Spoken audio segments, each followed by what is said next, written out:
우리 하나님 말씀 오늘은 고린도전서 6장입니다.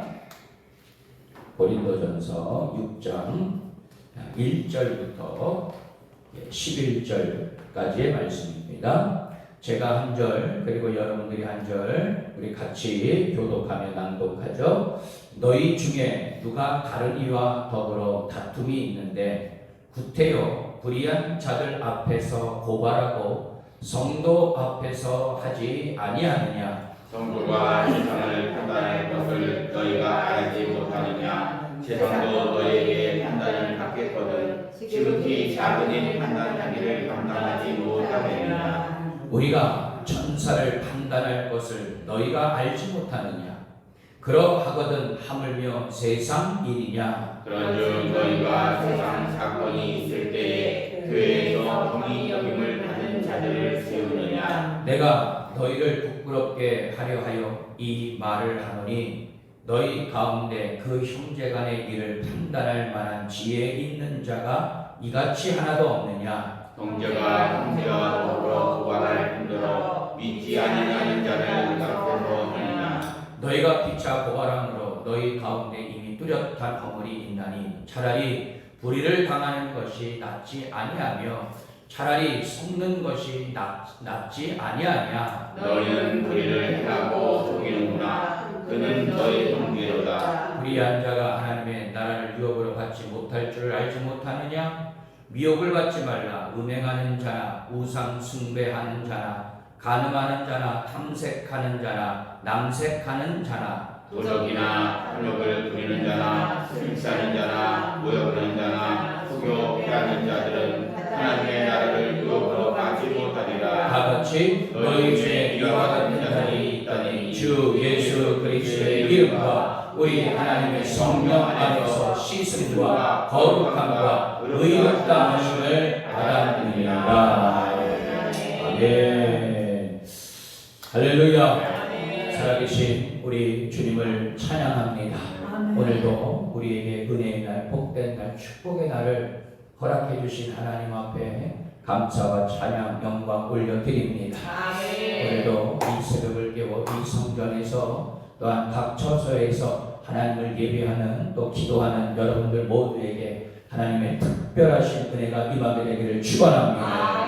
오늘도 우리는 좌로나 우로나 흔들리지 아니하고 오늘도 말씀 붙잡고 거룩한 믿음의 푯대 또 복음의 푯대를 향하여 달려나가시 이 하루 승리하시는 그런 복된 한날이 되시기를 주님의 이름으로 축원합니다. 오늘도 은혜의 날로 승리의 날로 선포하노라. 아멘. 자, 따라합니다. 세상 법이 아니라 하나님의 법으로 하라. 예, 오늘 말씀의 제목입니다. 어느 한 교회에 A 집사님이 B 집사님에게 이제 돈을 빌리게 됩니다. 그런데 갚을 때가 되었는데도 A 집사님이 돌려드릴 형편이 되지 못해 그만 차일피일 미루게 되었어요. 돈을 빌려준 B 집사님 또한 형편이 넉넉한 편이 아니라서 돈을 받지 않으면 꾸어준 돈을 받지 않으면 사업이 힘들어지는 그런 상황에 처했습니다. 결국 법정에 민사소송을 하기 직전까지 가게 되었어요. 그런데 이를 안 담임 목사님이 B 집사님 댁의 신방에 그분의 손을 꼭 붙잡고 이렇게 말합니다. 집사님, 소송 포기하세요. 믿는 형제 간에 세상 법정으로 가는 것은 하나님이 기뻐하시지 않습니다. 평소 존경하는 담임 목사님의 그 진정성과 그리고 안타까움이 묻어나오는 그 말씀이 그 돈을 빌려준 집사님의 가슴에 꽂히게 되었습니다. 집사님은 새벽에 나가 눈물을 펑펑 흘리면서 억지 순종하여 목사님의 말씀을 따르기로 결심합니다. 돈을 받지 못하니 사업이 망하고 이제 당장 길거리에 나가게 되었어요. 도대체 뭐하고 살아야 하는가 생각하던 중에 어느 날 우연히 TV 홈쇼핑을 보던 중에 번쩍 어떤 생각이 스쳐 지나가게 됩니다. 고기 뷔페를 하면 어떨까? 여러분 당시 우리 이 나라에도 이 고기 뷔페집이 한때 유행한 적이 있었죠. 그때 이제 초창기 이 집사님이 이제 수입산 고기값이 싸니 좋은 중간업자를 만나면 적은 이윤으로도 많이 팔 수 있겠다는 아이디어를 그렇게 얻게 되었습니다. 이 아이디어는 적중했고, 그리고 비 집사님이 차린 고기 뷔페집은 여러 지방 도시에 여러 체인점을 낼 정도로 소위 대박을 터뜨리게 되었어요. 그 집사님은 고백합니다. 당연히 하나님이 하신 일이라고, 그리고 하나님의 뜻에 순종해 형제애를 지킨 자에게 베푸신 하나님의 은혜였습니다. 라고 고백을 하였습니다. 오늘 본문 말씀에서의 바울의 가르침은 사실 오늘날 우리가 정말 받아들이기에 굉장히 부담스럽게 느껴질 수도 있어요. 그럼에도 우리는 바울의 겉면에서 성도 간의 교제에 대한 깊다 못해 비장하기까지 한 뜻이 무엇인지 읽을 수 있어야 하는 것입니다. 바울은 말로 표현할 수 없는 일종의 하나님의 법 중심을 가지고 교회의 형제 자매를 대하라고 간곡히 권고하고 있습니다. 때로는 교회 안의 분쟁이나 소위 소송 등으로 교회가 뉴스거리가 되면 참으로 부끄러운 마음을 금할 수가 없습니다. 어떤 이들은 옳고 그름을 명백히 가리기 위해서 어쩔 수 없다라고 말하기도 해요. 전적으로 틀린 말은 아니지만 그만큼 교회가 세속화됐고 죄에 대해서 무뎌져 있다고 여겨져서 정말 안타까운 마음이 그지없어요. 여러분, 교회도 다양한 각각의 사람들이 모인 곳이기 때문에 다양한 문제와 갈등이 없을 수는 없습니다. 자, 그럼에도 불구하고 교회 성도 간의 문제가 발생하였을 때에 어떻게 이것을 해결해야 될까? 바울은 오늘 올바른 해결책을 우리에게 제시해 주고 있습니다. 자, 첫 번째로 한번 따라해 보겠습니다. 교회 안의 일은 교회 안에서 해결해야 합니다. 교회 안에서 해결해야 합니다. 아멘. 자, 우리 1절부터 3절까지 말씀을, 우리 조금 길지만 우리 1절부터 3절까지 말씀 우리 함께 읽겠습니다. 시작. 너희 중에 누가 다른 이와 더불어 다툼이 있는데 어때요? 우리가 이까지 앞에서 고발하고 성도 앞에서 하지 아니하느냐? 성도가 세상을 판단할 것을 너희가 알지 못하느냐? 세상도 너희에게 판단을 받겠거든 지극히 작은 판단하기를 감당하지 못하겠느냐? 우리가 천사를 판단할 것을 너희가 알지 못하느냐? 그러하거든 하물며 세상이야. 아멘. 자, 바울은 성도 간의 다툼이 생겼을 때에 세상 법정에 고발하는 일을 지적하고 있습니다. 성도가 불의한 세상을 판단할 것이기 때문입니다. 여러분, 성도 간의 문제를 세상 법정에 가지고 가는 것은 성도의 위험을, 그리고 성도들의 영적인 자존심을 스스로 포기하는 것이다. 또한 성도가 세상을 심판하는 척도이기 때문에 성도 간의 문제로 세상 법정에 서는 것은 옳지 않다라고 단호히 말하고 있어요. 오히려 너희들이 세상을 다스리고 세상 가운데 너희들이 기준이 되어야 되는데 왜 오히려 세상에 너희들이 판단을 받으려고 하느냐라는 그런 지적이죠. 성도는 심지어 오늘 3절 말씀에 보니까 타락한 천사를 심판하는 영적 일에도 너희들이 관여할 것이다. 여러분, 이 말은 무슨 말이냐? 우리가 이것은 종말론적인 관점에서 생각을 해봐야 되는데 결론적으로 성도의 영광스러운 특권을 이제 의미하고 있는 말씀이죠. 그만큼 성도는 정말 하나님의 거룩한 자녀로서 하나님의 권세를 가진 자요, 하나님의 능력을 가진 자들임을 어떻게 해요? 사도 바울은 부각을 시키고 있는 그런 의미입니다. 자, 성도 간의 갈등을 원만하게 해결해 나가야 함을 강조하고 있는 것이죠. 바울은 법정의 재판관을 교회에서 경히 여김을 받는 자들이라고 지칭합니다. 무슨 말이냐? 아무리 세상법의 기준에 따라 재판하고 판결을 내리는 재판관이라 할지라도 하나님의 백성을 판단할 만한 존재는 아니라는 것이죠. 이는 세상의 기준이나 가치관보다 성도들이 따라야 할 하나님의 나라의 기준과 가치관이 훨씬 더 고귀하기 때문입니다. 할렐루야. 그만큼 여러분 하나님의 말씀이 가장 위라는 것이죠. 아멘. 하나님의 말씀에 따라 살아가는 성도를 하나님의 말씀을 모르는 세상 재판관이 재판한다는 것 자체가 어불성설이라는 것입니다. 성도의 기준은 세상의 법이 아니라 하나님의 말씀인 줄 믿습니다. 아멘. 지금도 여러분 이런 문제가 종종 우리 주변에서도 일어나고 있어요. 교인들끼리 문제가 발생해 결국 법정 다툼을 벌이는 경우도 있고, 교인들이 양쪽으로 나뉘어서 분쟁하다가 법적 공방으로 가는 경우도 얼마나 많이 있습니까? 바울 사도가 본문에서 말하는 메시지의 핵심은 교회 안의 갈등과 분쟁을 세상 법정이 아니라 교회 안에서 하나님의 은혜로 해결할 수 있어야 한다는 것입니다. 아멘. 왜요? 교회는요, 세상보다 더 높은 기준에 따라, 즉 하나님 나라의 법으로 살아가는 성도들의 공동체가 모인 곳이 바로 교회 아니겠습니까? 아멘. 그런데 그 교회가 어찌 세상 법을 따르려고 하냐? 오히려 교회가 세상의 옳고 그름을 판단하고 이끌어가야 되지 않겠냐? 바라기는 우리 교회가 정말 여러분 세상을 다스리고 세상을 이끌어가고, 그리고 하나님의 영광이 나타날 수 있게 되기를 축원합니다. 아멘. 교회와 성도는 세상이 추구하는 가치와 윤리적 기준보다 훨씬 더 고결한 가치, 훨씬 더 높은 수준의 영적인 기준을 갖고 있다는 거예요. 여러분 우리 교회의 표가 뭡니까?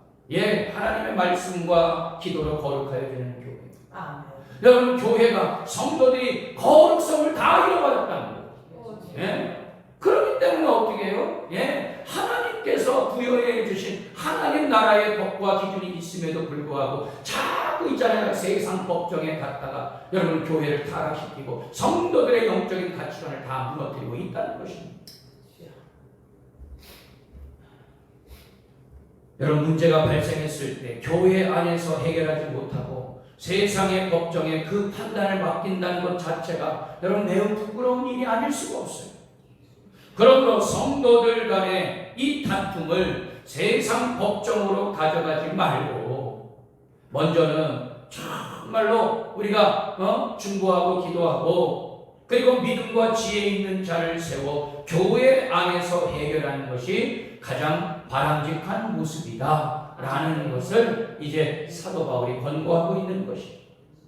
그래서 둘째로 사도 바울은 오히려 너희가 차라리 어떻게 수치를 당하는 것이 더 낫다 라고 그렇게 대책을 이야기하고 있어요. 자, 우리 7절 말씀 한번 읽어봐요. 자, 7절 말씀 한번 읽습니다. 시작. 너희가 피차 고발함으로 너희 가운데 이미 뚜렷한 허물이 있나니 차라리 불의를 당하는 것이 낫지 아니하며 차라리 속는 것이 낫지 아니하냐. 아멘. 성도들 간에 일어난 다툼이나 분쟁이 쉽게 해결되지 않을 수 있어요. 바울은 그렇다고 세상 법정에 가느니 차라리 불의를 당하거든 너희들이 속는 것이 훨씬 더 낫다라고 그렇게 교훈하고 있습니다. 왜냐하면 분쟁이나 갈등의 상대방이 어저께까지도 내가 사랑했던 형제들이었기 때문에, 내가 사랑했던 서로 형제요 한 가족이기 때문에 세상 법정에 고소하느니 차라리 불의한 일을 당하거나 속아주는 것이 낫다는 것입니다. 오른뺨을 맞으면 왼뺨도 돌려대라는 주님의 말씀처럼 여러분, 손해를 감수하고 참는 것이 세상 법정에 고소하는 것보다 낫다는 것이죠. 이런 방식, 즉 교회 내적으로만 대처하다 보면 불의하고 부당한 상황들이 교회 안에서 사라지지 않을 것이라고 염려할 수도 있습니다. 세상 법정의 판결에 비해 교회의 지위가 구속력이 약하기 때문에 그런 일들을 막을 수 없다고 생각할 수 있어요. 그러나 공동체 안에서 말씀에 따라 하나님의 이 기준에 따라 문제 해결을 위해 힘쓸 때 공동체는 더욱더 믿음으로 성숙하고 더 견고하고 거룩한 모습으로 변화되게 되리라 믿습니다.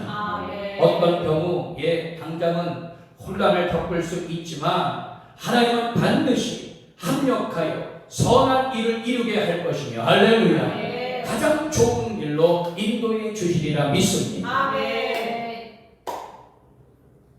그렇기 때문에 차라리 불의와 속임을 당하는 것이 낫다라고 권면하고 있습니다. 성도 간의 문제를 법정에 가져가서 만약에 내가 패배자가 된다라고 하면 차라리 내가 미리 손해를 보는 것이 더 낫다는 그러한 의미입니다. 성도는 자신의 유익보다 희생적인 사랑을 실천함으로 하나님의 영광을 드러내는 그런 거룩한 자들이 되어야 하리라 믿습니다. 양보하고 손해를 보는 것이 결국 이기는 것임을 믿고 더 큰 영적인 유익을 위해 지혜로운 성도들이 될 수 있게 되기를 축원합니다. 자, 우리 끝으로 저를 한번 따라해 보도록 하겠습니다. 복음의 공동체로서 모든 불의를 없애야 합니다. 예, 우리 11절 말씀 한번 보죠. 자, 11절입니다.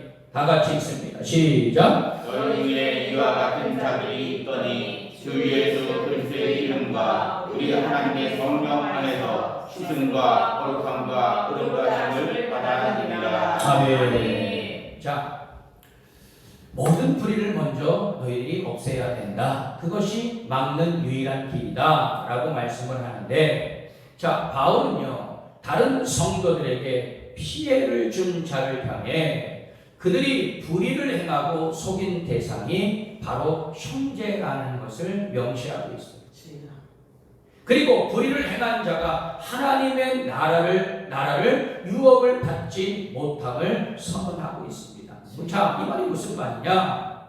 다른 사람에게 불의를 행해도 하나님의 나라를 유업으로 받지 못하는데 하물며 형제에게 불의를 행한 자가 어떻게 하나님의 나라를 유업을 받을 수 있겠느냐? 여러분, 이런 이웃 사랑의 계명을 정면으로 대적하는 하나님 말씀과 기준에 반하는 그런 모습인 것이죠. 또 계속해서 바울은 불의한 자들이 하나님 나라를 상속받지 못할 것을 반복하면서 여러 가지 악행을 열거하고 있습니다. 성윤리를 파괴하고 타인의 소유와 인격을 약탈하며 자기 향락에 빠지고 하나님을 대적하는 악행들입니다. 바울은 이러한 악행에서 돌이키고 회개하며, 자, 오늘 우리가 읽었던 11절 말씀, 예수 안에서 씻음과 거룩함과 의롭다함을 받게 되리라. 할렐루야. 세상 법정에 고발하는 것으로는 교인의 악행을 근본적으로 해결할 수 없다는 것을 말해주고 있습니다. 오직 복음의 능력만이 사람을 완전히 새롭게 바꾸게 되리라 믿습니다. 예컨대 목회자인 저를 비롯해 우리 교회 어른들이 믿음의 향기, 인격의 향기를 풍기지 않는다면, 특히 교회의 다음 세대들은 교회를 다 떠나버리고 말 거예요. 지금도요, 청년들 10명 중에 한 7명 이상은요 교회를 불신한다고 합니다. 네? 믿음의 선배들에게 배울 것이 없다는 겁니다. 여러분, 이건 너무나도 충격적인 말이에요. 눈 감고 기도할 때는 천사 같다가도 눈만 뜨면 서로 비난하고 싸우기 1순위. 여러분 젊은 세대들이 버텨낼 재간이 없는 것이에요. 비단 이것이 다른 교회만의 문제이겠습니까? 만약 우리가 속한 교회가 다음 세대인 젊은이들에게 믿음의 향기를 흘려보내지 못하고 있다면 우리는 다 엉터리로 지금 신앙생활하고 있다는 증거예요. 어린 아이들과 학생들, 대학생들과 청년들이 목회자와 교회 어른들을 모습을 보면서 우리 목사님에게서 저 장로님에게서 그리스도의 향기가 나는 것을 보니 하나님이 정말 살아계신가 보구나 라는 이런 확신을 그들에게 심어줄 수 있어야 되리라 믿습니다. 그게 바로 여러분들의 몫이에요. 오늘날 한국의 많은 교회가 바로 이 부분에서 실패하고 있습니다. 교회마다 한숨이 저절로 나오고 있는 현실이 되어버리고 말았어요. 교회가 세상을 걱정하고 다음 세대를 걱정을 해야 되는데 오히려 세상이 지금 교회를 걱정하고 있으니까. 그리스도의 영향을 받은 바울이 고린도 성도들에게 자신을 본받기를 권했듯이 여러분 우리도 다음 세대들에게 정말 이것을 자부하면서 여러분 권면할 수가 있어야 돼요. 우리 모든 성도들은 바울처럼 아름다운 영적인 유통업자가 되어서 다음 세대와 믿지 않는 사람들에게까지도 그리스도의 생명력과 선한 영향력을 흘러보낼 수 있게 되기를 축원합니다. 복음의 공동체로서 이런 선순환을 이루는 그런 성도 모두가 될 수 있게 되기를 주님의 이름으로 축원합니다. 결론의 말씀이에요. 바울은 성도 간의 분쟁이나 불의한 일을 세상 법정에 고사하지 말라고 오늘 권면하고 있습니다. 이는 교회와 성도가 추구하는 가치와 기준이 세상 것보다 훨씬 더 고귀하고 차원이 높기 때문임을 말해주고 있어요. 성도는 세상의 법이 아니라 그리스도의 사랑의 법을 따라 실천하는 자들이 되어야 하리라 믿습니다. 오히려 선으로 악을 이기는 주님의 제자들이 될 수 있게 되기를 축원합니다. 사랑하는 성도 여러분, 그래서 교회는요 자정 능력이 있는 곳이죠. 왜냐? 예수 그리스도의 보혈로 깨끗해지고 거룩해지고 그리고 의롭게 된 공동체이기 때문인 줄 믿습니다. 그리고 지속적으로 우리는 기도하면서 성령의 기름 부으심을 간절히 사모하고 또 주님의 거룩한 보혈로서 내게 있는 모든 이 죄악을 씻어내고 그리고 깨끗해지고 거룩해지고 의로워지는 그런 교회요 성도들이 되어야 할 줄 믿습니다. 교회 안의 문제는 교회 안에서 해결하고 일치와 연합으로 합력하여 선을 이루며 복음의 공동체로서 모든 불의를 없애는 우리 교회가 될 수 있게 되기를 바라고 하나님의 법, 하나님의 기준으로 살아가는 우리 모든 선교대명교회 성도들이 다 되시기를 주님의 이름으로 축원합니다.